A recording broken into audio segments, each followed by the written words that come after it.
hear the bell. Very difficult.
Having been elected to the office of Mayor of the Borough of Gosport, hereby declare that I take the said office upon myself and will duly and faithfully fulfil the duties thereof according to the best of my judgment and ability.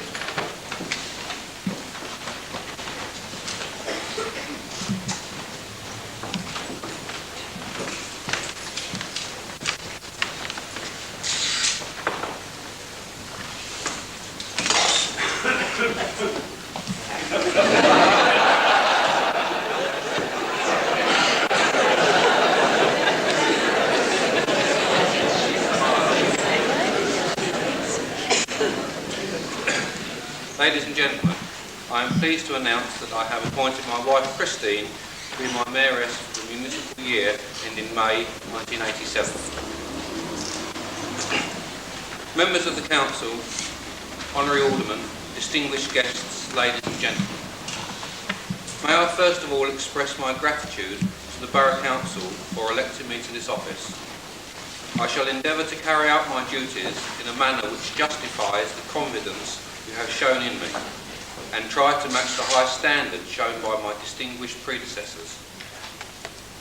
As we stand at the beginning of another municipal year, I can safely say that it is going to be another exciting year in the life of the borough. On the housing front, 1986 sees the commencement of the Fulton and Anns Hill development scheme, beginning with phase 1, where at least 42 dwellings will be built. This will be a unique scheme, as tenants will be allocated the dwellings before they are built, and therefore will be able to watch their house being built, as well as having an input into its design by the choice of options that will be given to certain factory, and this I look forward to enormously. Of course, within the field of employment, the importance of the Ministry of Defence, and in particular the Royal Navy and the Royal Corps of Transport, cannot be exaggerated. We are at the same time mindful of the importance of the armed forces to the economy of the town, and very proud of our historical association with them. I look forward to continuing our efforts in fostering the excellent relationships which exist between the borough, the Royal Navy and the Army. I would like to thank my proposer and seconder, Councillors Roy Williams and Tony Briggs, for their kind words of encouragement in moving my election. I am greatly honoured to have been elected to this high office, and I can only promise to do my best for the borough and the people who live within it. As all past mayors will know, the weeks prior to mayor making are rather hectic, and my grateful thanks must go to Yvonne, my secretary, and to Bill and Dennis for their enormous help and advice. And a big thank you to my wife Chrissy, who will be my mayoress, for her help and support. I know that she will be one of my greatest assets in the coming year. My thanks must also go to my family and friends for their support, not only today, but the help and assistance I know they will readily give me over the coming years, especially as we have 2 children, Sarah and David, who, no matter how onerous our duties, still have to be considered. No working person can undertake the role of councillor, let alone mayor, without the cooperation of their employer. During my 10 years term of office as a councillor, my company, Thorney M.I. Ferguson, have acknowledged the important role that has to be played within the community and allowed me time and facilities to undertake my work as a councillor. During the next 12 months, my duties as mayor will obviously take me away from my work for a considerable amount of time, and I am deeply indebted to the factory manager for his cooperation and consideration. Indeed, several of my colleagues at Thorns have already commented to me that if a Ferguson can get a good reception at the palace, the same should apply in the mayor's parlour.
Guests, ladies and gentlemen, the Worshipful the Mayor of Gosport will be pleased to respond.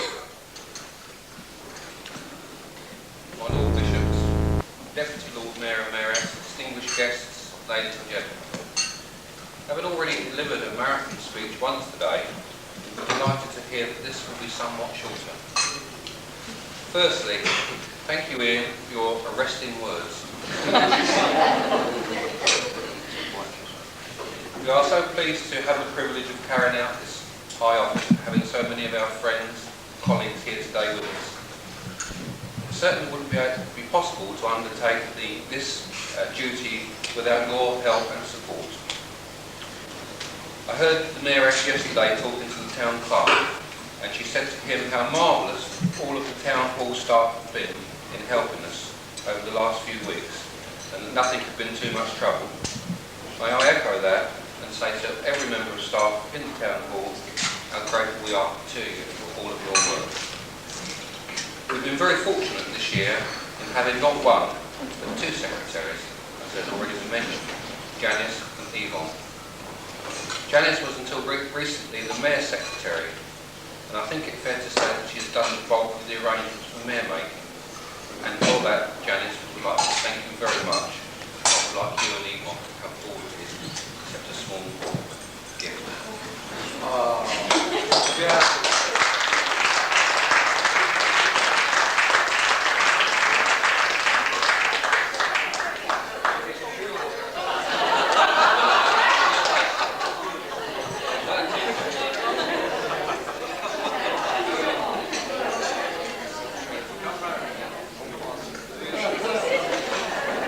Yvonne has only recently taken over the duties of the Mayor's and member secretary. She's done a super job and helped us enormously over this very hectic period. Thank you very much.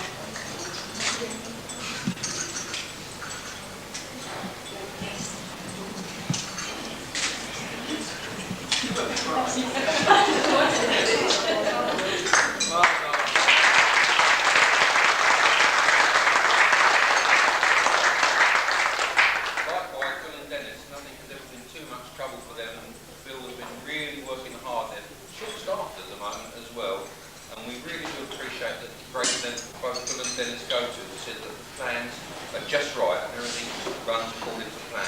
Thank you, Bill and Dennis. We like it as well.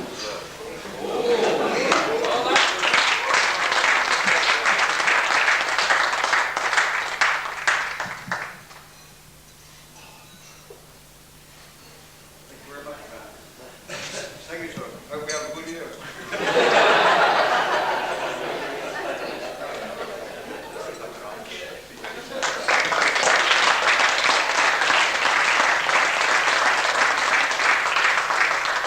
When we have a dinner here, the first thing we do is to book our caterers. And if they're not available, we change the date to suit them. I'm sure you'll agree with me, especially people who've been before, that Mary has always given us an absolute splendid service and a lovely meal. Here she has today. We'd like to thank you, Mary. And if you're not going to drop that coffee pot in someone's lap, would you like to go and call me, please?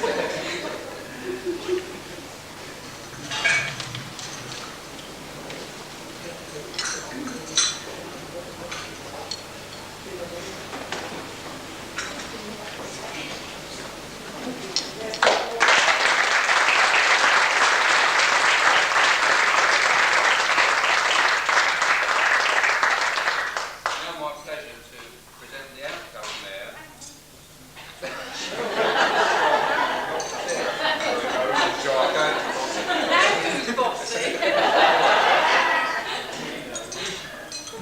With Bill and Dennis, the work that Sarah does will be quite nominal, the support that she gives them, and she will to us during the course of the year, to the school children and the parties and catering for the members during the course of the council meetings. Thank you very much for the work you're going to do, Sarah, and we'd like you to come forward and set the school.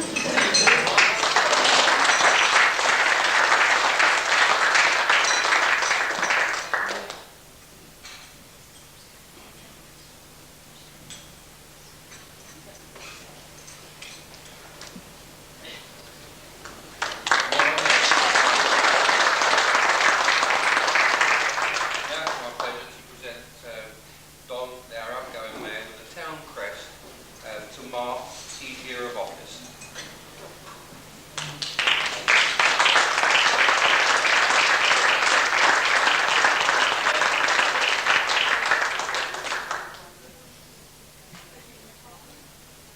Finally, I would like to say that today has been probably the most exciting, proudest day of our lives.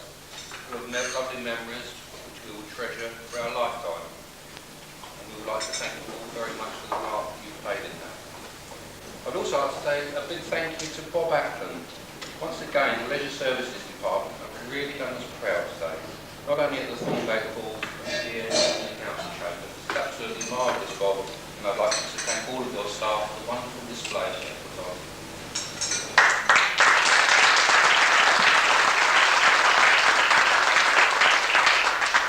Thank you all once again. Thank you to Jeff and Thorns. They looked after me very well this year, and I hope to pay them during the course of the year. Thank you very much.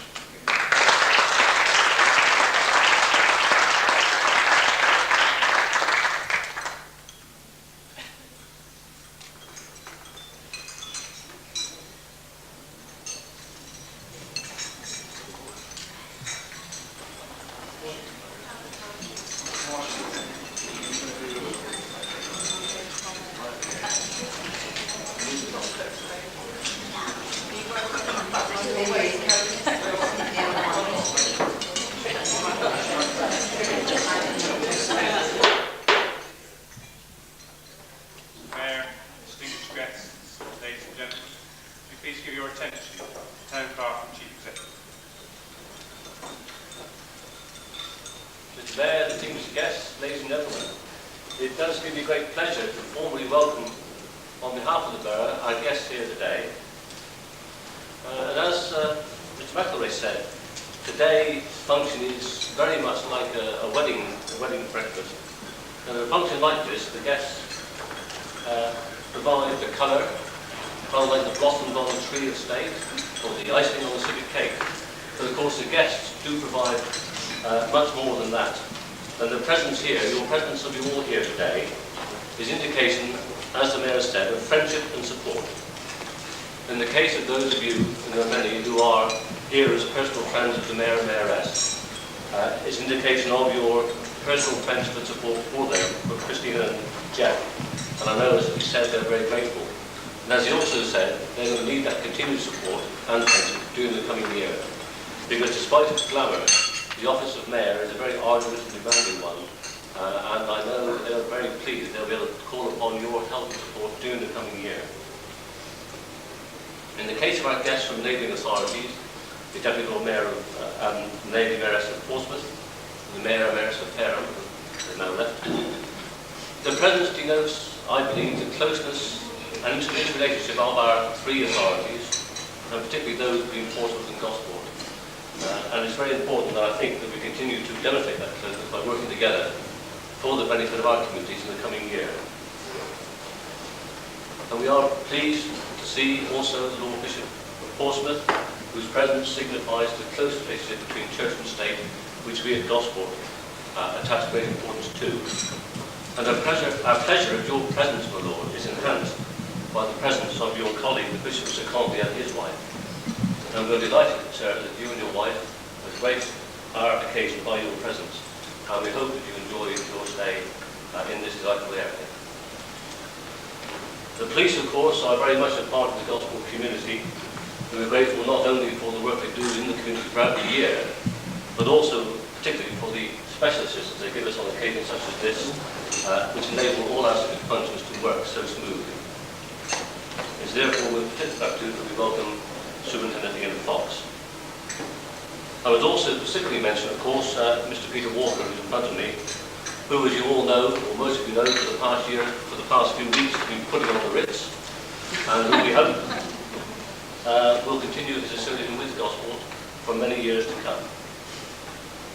To all our guests, you honour us by your presence and your friendship and your support we highly value. I will therefore ask the Gosport Borough representatives here today to join me in a toast to our guests. Please get standing. Okay.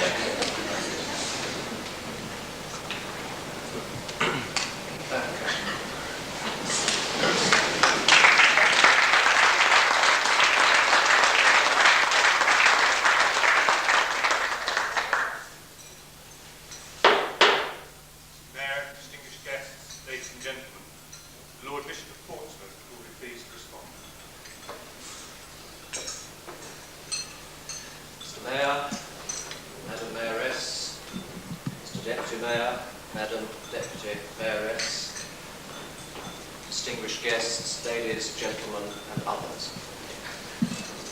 I find myself somewhat at a loss in replying to this toast because there was obviously a case of what might be called Chinese telephones between the office of this borough and my own office when early this morning my secretary was asked to inquire precisely to what toast I was responding because I'd only had from her a rather vague message.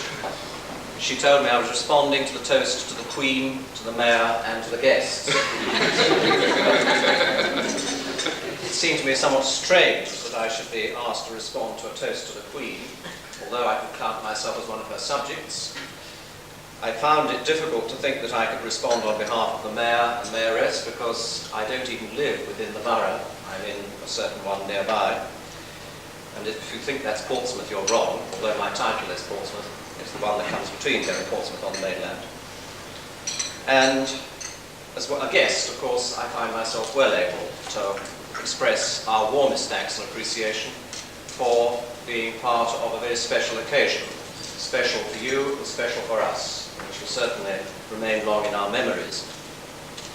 I'm not often compared to the icing on a cake, though I suspect there might be those who think I'm saccharine sweet. I don't think I've ever been called a blossom before. And I'm not quite sure what kind of a blossom I might be. And then the analogy to a wedding breakfast reminds me of one of the very few jokes I know of the aged bishop who went to a wedding reception and was rather impressed by the bridegroom's speech. The bridegroom stood up, and instead of the usual kind of my wife and I want to thank my mom and my dad. It wasn't that sort of speech at all. It was a very accomplished speech, but at one point he turned round and he said, "Now, ladies and gentlemen, I have a confession I must make, especially to you, my dear," turning to his new bride. "I have to confess that before I met you, I spent many happy hours in the arms of another woman, my mother." The bishop thought that was rather good, and his own golden wedding was coming up, and resolved to remember it for retailing at the reception at that occasion. And he duly stood up and delivered his well-chosen words, and then moved on to his joke. "And now, ladies and gentlemen, I confess that I have a confession to make. I have to say to you, my dear, that before I met you, I spent many happy hours in the arms of another woman. But for the life of me, I can't remember who she was."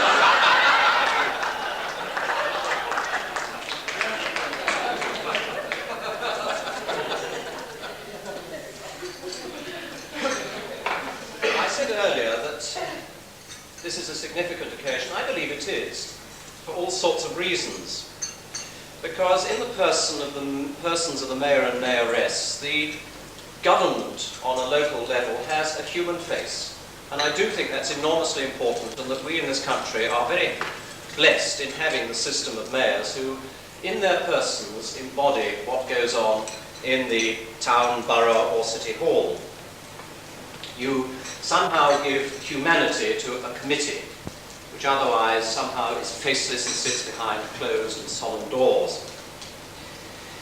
You do a job for the community in holding the community together, and the unity of a borough is often very largely dependent upon the personality of those who serve as its leaders in the capacity of mayor and mayoress. Gosport obviously is extraordinarily blessed over the years in those personalities, because I sensed in this morning's ceremony, and indeed in this occasion now, a real sense of pride in the local community, and I very much appreciated and enjoyed being made part of this occasion for that very reason.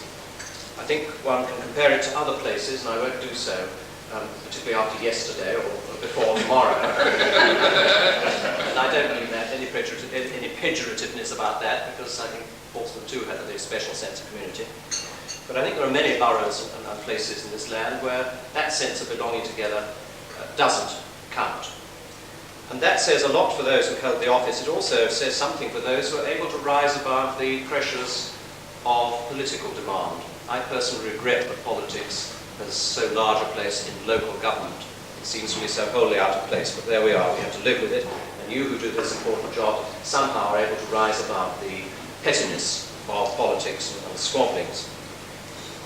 One of your problems as you begin, Mr. Mayor and Madam Mayoress, is of course the problem of following distinguished predecessors. And you must be, a little part of you, wondering whether you're going to be able to live up to all those things you heard about the Lucases this morning. What will they be saying about us this time in a year? Will they say we are the best mayors ever? Will our appeal have been the most successful? It really doesn't matter, does it? I want to give you a bit of advice that I heard Sir Alec Rose give to the Lady Mayoress yesterday at Portsmouth, and say, be yourself. And that's the glorious thing about this job, that you bring to it whatever gifts you have, the personality you are, and you do not try simply to imitate people who have gone before you. You're going to be flashed all over the news every time I pick up the news from my doorstep, which is the Gosport Feral edition. I said the other way around when I'm fair, of course. I see the face of the Mayor of Gosport somewhere in it, sometimes the Mayoress as well. And you will be constantly flashed at, and you'll be so used to the camera, and the important thing is to take no notice whatever of the cameras, and to carry on as you yourself are. But it's not all glitter, of course it isn't. There's a great deal of hard work behind the scenes. I think mention has already been made of the hard work for council meetings and the chairing that involves. There's also the hard work of speech making. I don't know how many speeches the average mayor makes in the year. How many did you make, ex-Lord Mayor? Deputy Lord Mayor? 500 speeches in the course of 52 weeks? Short and long. Yeah, it's about 10 speeches a week. Short and long, he says. What's that mean?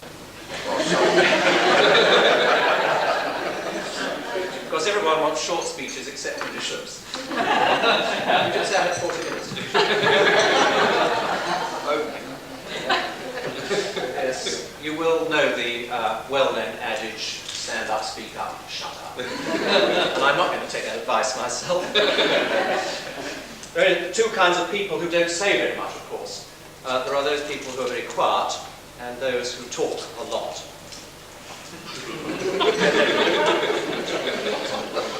The difficulty about long speeches is that people fall asleep in the middle of them, and I see one or two heads here. You know, tending that way, which reminds me of the other joke I know. The bishop who dreamt that he was preaching to a large and distinguished congregation on an important occasion, and when he woke up, he found he was.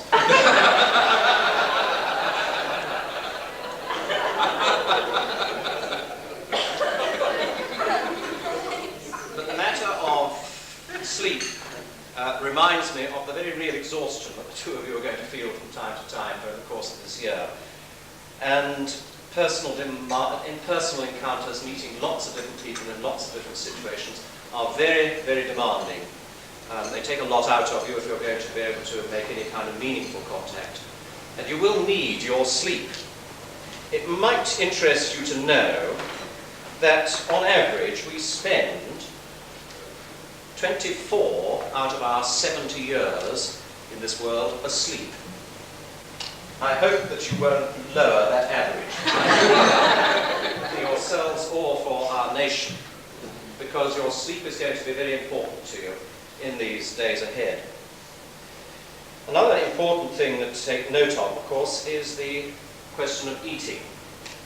3 square meals a day very quickly makes you round, and I think that if you have no kind of rule about what you're going to eat and how often, and brief people who are going to feed you beforehand, not to give you soup amongst other things,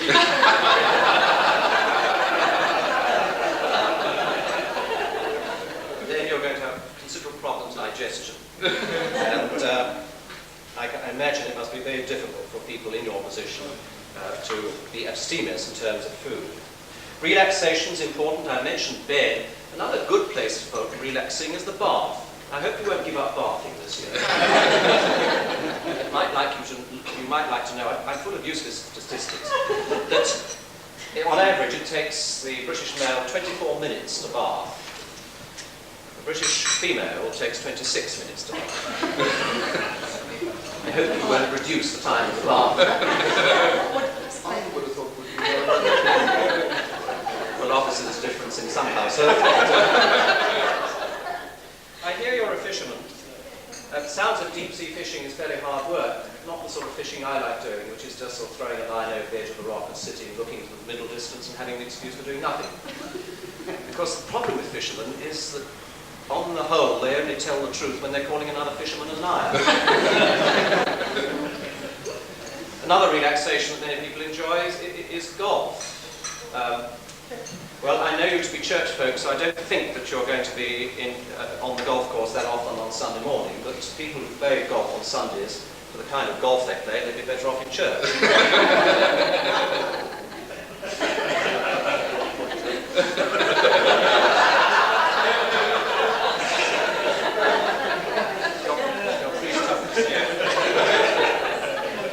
And you're not at the age yet where you can afford to lose golf balls, but actually can't hit them that far. Well, we are grateful for being part of this occasion. We're grateful that it's a family occasion, that Sarah and David are here too. We know that the demands and pressures on the family are going to be very heavy this year, but as a guest, I sense that this community is going to support you up to the hilt this year, and I think you're going to have all the encouragement and help you need. And I would like in addition to say that I'm quite sure that you will be supported also by the prayers of very many people. And I should like to assure you of my own prayers for you in the year that lies ahead. It's a demanding year, an exciting year, and I pray God it will be very worthwhile. Thank you.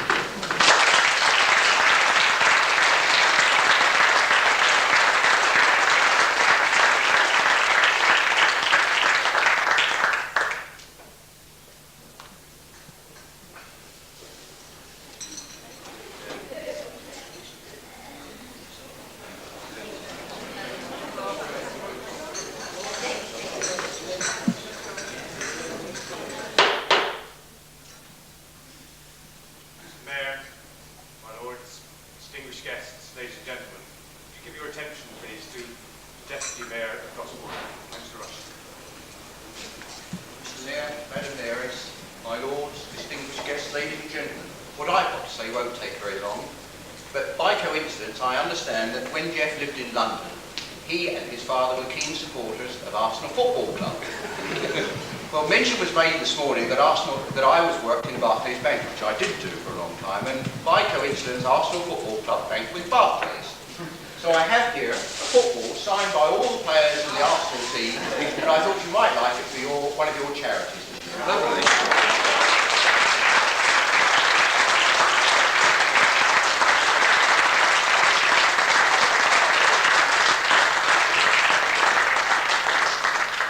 Very much for that, Jeff. And there's an envelope inside with all the copies of the signatures, so you can donate a signature. Which I'm sure that raises some money for